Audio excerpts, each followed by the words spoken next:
Tanur custody കൊലയിൽ Malappuram മുൻ SP Sujith Das ആണ് number 1 പ്രതിയെന്നാണ് PV Anwar ഇന്ന് ആരോപിച്ചത്. എല്ലാം ഒളിപ്പിക്കാൻ പോലീസ് ശ്രമിക്കുകയാണെന്നും MLA പറഞ്ഞു. കസ്റ്റഡി കൊലപാതകവുമായി ബന്ധപ്പെട്ട SP-യുടെ ഫോൺ സംഭാഷണവും MLA പുറത്തുവിട്ടു. SP-യുടെ കീഴിലെ ഡാൻസ് ഓഫ് സംഘത്തിന് സ്വർണ്ണക്കടത്താണെന്നും അൻവർ ആരോപിക്കുന്നു.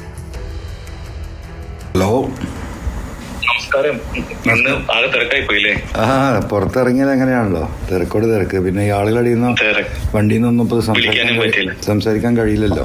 ഇപ്പോഴും ആൾക്കാരൊക്കെ ശരിക്കും നമ്മളെ താനൂർ ഇഷ്യൂ എങ്ങനെയാ മരിച്ചത്? അത് അവന്റെ മരണകാരണം എന്താ? അതെന്ന് പറഞ്ഞാല് മറ്റേ ഈ MDMA-യുടെ 2 കവർ ഈ ചെറുക്കം വിഴുങ്ങിയിരുന്നു. അപ്പം ഈ കവർ അകത്ത് കിടന്നിട്ട് ഒരു കവർ പൊട്ടിപ്പോയി. അപ്പൊ ഈ സാധനം എന്ന് പറഞ്ഞാൽ നമ്മുടെ ഈ എലിവേഷൻ പോലെയാ.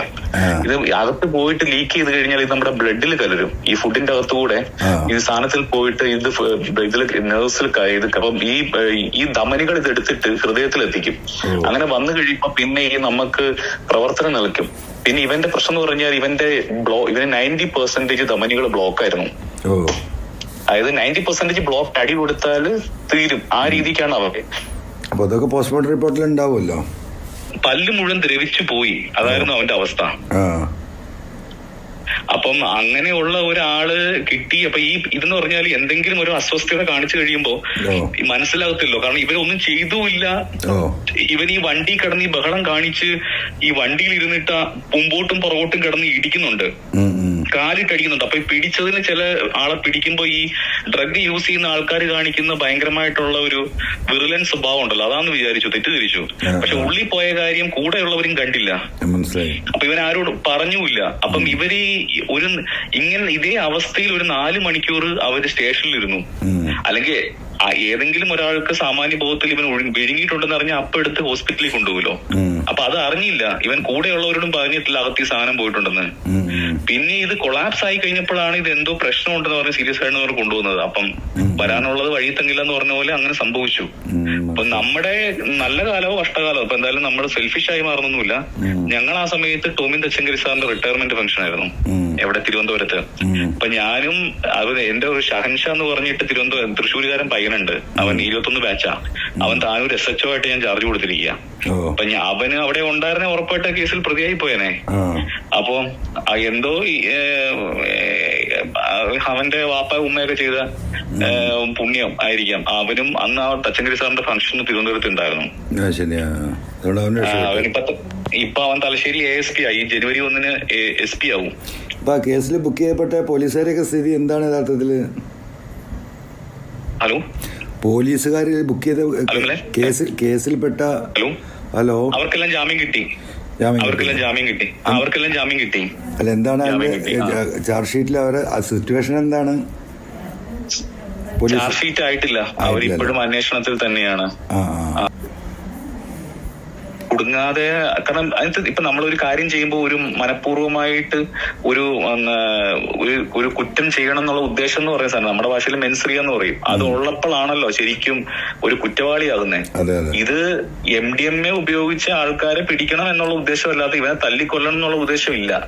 നമ്മൾ ഇടുക്കിയിലെ കൂട്ടക്കൊല മറ്റേ ഉരുട്ടിക്കൊലയൊക്കെ നോക്കുമ്പോ 4 ദിവസമൊക്കെ വെച്ച് അടി കൊടുത്ത് ശരീരത്തിന്റെ സകലമാന ഭാഗവും ചതച്ച്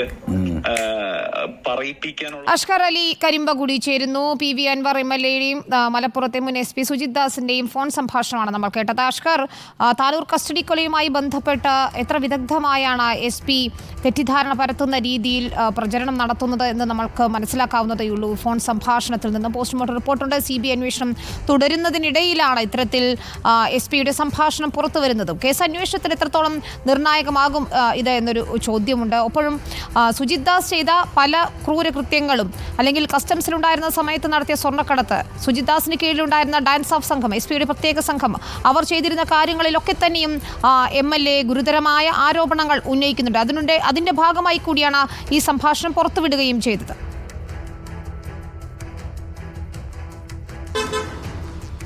വിനിത അതിവിദഗ്ധമായി കൊണ്ട് തന്നെ താനൂർ കസ്റ്റഡി കൊലപാതകത്തെ MLA യുടെ മുമ്പിൽ വെളുപ്പിച്ചെടുക്കാനുള്ള ഒരു ശ്രമമാണ് ഈ ഓഡിയോ ക്ലിപ്പിൽ ഈ സംഭാഷണത്തിൽ നമുക്ക് SP സുജിത് ദാസ് നടത്തുന്നത് വ്യക്തമാകുന്നത്. അതിൽ ഏറ്റവും പ്രധാനപ്പെട്ട കാര്യം സംസ്ഥാനത്തെ ക്രൈംബ്രാഞ്ച് അന്വേഷിച്ച് കൊലക്കേസ് പ്രതികൾ IPS വിവിധ വകുപ്പുകൾ പ്രകാരം മനഃപൂർവ്വമുള്ള കൊലപാതക കുറ്റത്തിന് ക്രൈംബ്രാഞ്ച് കുറ്റം ചുമത്തിയ താനൂർ കസ്റ്റഡി കൊലപാതകത്തിൽ കൃത്യമായ കൊലപാതകം നടന്നിട്ടുണ്ട് എന്ന് സംസ്ഥാനത്തെ ക്രൈംബ്രാഞ്ച് അന്വേഷിച്ച് കണ്ടെത്തിയ ആ കേസിൽ 4 പ്രതികളെ കുറിച്ചാണ് മനഃപൂർവ്വം അവർ ഒന്നും ചെയ്തിട്ടില്ല എന്നുള്ള ഒരു വെളുപ്പിച്ചെടുക്കൽ നടത്താൻ ഇപ്പോൾ SP സുജിത് ദാസ് ശ്രമിച്ചിരിക്കുന്നത്. മാത്രമല്ല CBI അടക്കം ആ 4 പ്രതികളെയും അറസ്റ്റ് ചെയ്യുകയും അവരെ റിമാൻഡിലാക്കുകയും ചെയ്തതിന് ശേഷം ഇല്ലെങ്കിൽ ആ ശേഷത്തിൽ CBI കുറ്റപത്രം സമർപ്പിക്കാത്തത് കൊണ്ട് മാത്രം സ്വാഭാവിക ജാമ്യം ലഭിച്ച പോലീസ് ഉദ്യോഗസ്ഥരെ ഇല്ലെങ്കിൽ ആ ക്രിമിനൽ കേസിൽ പ്രതികളായിട്ടുള്ള ക്രിമിനലുകളെ കുറിച്ചാണ് ഇത്തരത്തിൽ SP സുജിത് ദാസ് പറയുന്നത്. അവർ മനഃപൂർവ്വം ചെയ്ത കുറ്റമല്ലാത്തത് കൊണ്ട് തന്നെ അവർ കുറ്റവാളികളാകുന്നില്ലല്ലോ എന്നുള്ള ഒരു ന്യായീകരണം കണ്ടെത്താനാണ് SP സുജിത് ദാസ് ശ്രമിക്കുന്നത്. അതേസമയം തന്നെ SP പറയുന്നൊരു കാര്യം 90% ധമനികൾ രക്തധമനികൾ പ്രശ്നങ്ങളുള്ള ഒരു തല്ല് കിട്ടിയാൽ തന്നെ മരിക്കാൻ നിൽക്കുന്ന ആളാണ്, ജീവൻ നഷ്ടമാകുന്ന അവസ്ഥയിലുള്ള ആളായിരുന്നു, അത്തരത്തിൽ രോഗിയായിരുന്നു എന്നാണ് ചീഫിനെ കുറിച്ച് SP ആയിട്ടുള്ള സുജിത് ദാസ് പറയുന്നത്. പക്ഷേ രോഗിയായിരുന്നാലും ഇല്ലെങ്കിലും അത്തരത്തിലൊരാളെ തല്ലിക്കൊല്ലാൻ പാടുമോ എന്നുള്ള ചോദ്യത്തിന് സുജിത് ദാസ് ആ വിഷയത്തിൽ മറുപടി പറയുന്നില്ല എന്നുള്ളതാണ് മറ്റൊരു പ്രധാനപ്പെട്ട കാര്യം. എന്തായാലും ഡാൻസ് ഓഫ് ഉദ്യോഗസ്ഥർക്കെതിരെ അതിനേക്കാൾ കൂടുതൽ ആരോപണം സ്വർണ്ണക്കർ സംഘവുമായി ബന്ധപ്പെട്ടുള്ള ബന്ധവും അതുപോലെ തന്നെ സ്വർണ്ണക്കടത്തിൽ പാതി അടിച്ചു കൊണ്ടുപോകുന്ന സംഘമെന്ന് ഭരണപക്ഷ MLA വിശേഷിപ്പിച്ച അതേ ഡാൻസ് ഓഫ് സംഘം തന്നെയാണ് ഈ താനൂർ കസ്റ്റഡി കൊലപാതക കേസിലും പ്രതിക്കൂട്ടിലായിരുന്നത്.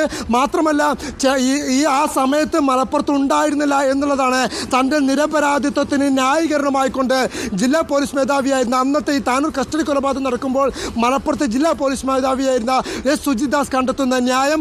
എന്നാൽ അതിനപ്പുറത്തേക്ക് ചേളാരിൽ നിന്നും പിടികൂടിയ താനൂർ സാമിർ ജിഫ്രിയെ പല പോലീസ് സ്റ്റേഷൻ പാർട്ടികളെ മറികടന്നുകൊണ്ട് താനൂർ പോലീസ് സ്റ്റേഷനിലേക്ക് കൊണ്ടുവന്ന് ക്വാർട്ടേഴ്സിലിട്ട് മർദ്ദിച്ചതൊക്കെ തന്നെ ഇതേ SP യുടെ നിർദ്ദേശപ്രകാരമായിരുന്നു എന്നുള്ളതാണ് പുറത്തു വന്ന വെളിപ്പെടുത്തലുകൾ. അതിനെയൊക്കെ അട്ടിമറിക്കാനുള്ള ശ്രമമാണ് യഥാർത്ഥത്തിൽ സുജിത് ദാസ് ഈ ഓഡിയോ സംഭാഷണത്തിൽ ശ്രമിക്കുന്നത്. വിനീത, അത് തന്നെയാണ് ഇപ്പോഴും സുജിത് ദാസ് ആരോപണ വിധേയനയാൾ അധികാരത്തിൽ തുടരുകയാണ്. പത്തനംതിട്ട SP ആയി തുടരുകയാണ്. PV അൻവർ MLA ആരോപിച്ചതുപോലെ തെളിവ് നശിപ്പിക്കാൻ എത്ര വേഗം സാധിക്കുമെന്ന് ഇതിലൂടെ നമുക്ക് മനസ്സിലാവുകയും